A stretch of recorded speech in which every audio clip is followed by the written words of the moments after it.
The live action was, something. But for one reason or another, they got scrapped. What are we talking about? Hey Max, you ever hear about animated movies that were in development but never got finished?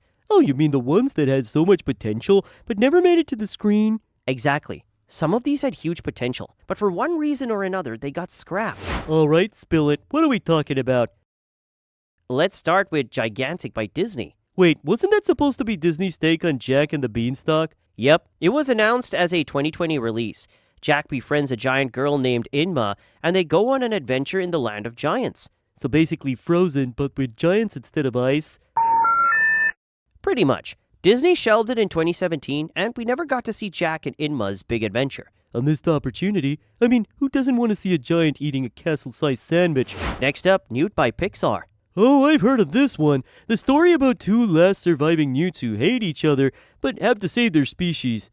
Exactly. It was supposed to be Pixar's 2011 release, but it got cancelled. It was too similar to Rio, which came out around the same time. So technically, Newt got screen time as a background cameo in Toy Story 3? Then there was The Cat in the Hat by DreamWorks Animation. Wait, DreamWorks was making a Cat in the Hat animated movie? Yep, after the live-action version bombed, they wanted to give it another shot. Smart move. The live action was, something.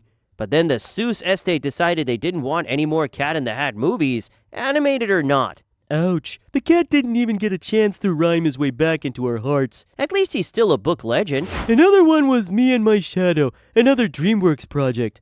Oh, I remember hearing about this. A guy named Stanley and his rebellious shadow. Who wants more excitement?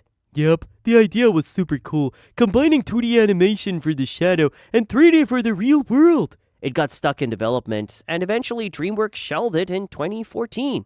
So the shadow stayed in the shadows. Irony at its finest. And finally, The Goon by Blur Studios. Wasn't that based on a graphic novel? Yep, it was about a mob enforcer fighting zombies and other weird creatures in a dark, gritty world. Sounds like the Addams Family meets Godfather. So Alex, which one of these are you saddest we never got to see? For me, it's Me and My Shadow. The idea of combining 2D and 3D animation was so unique. Agreed. For me, it's gigantic. I need a Disney giant eating a sandwich the size of a house in my life. Animation is tough, and not every idea makes it to the big screen. But hey, if Hollywood ever needs new ideas, we got plenty of those. Just don't make us pitch them to the Cat in the Hat. Yeah, I'd rather fight zombies with the Goon.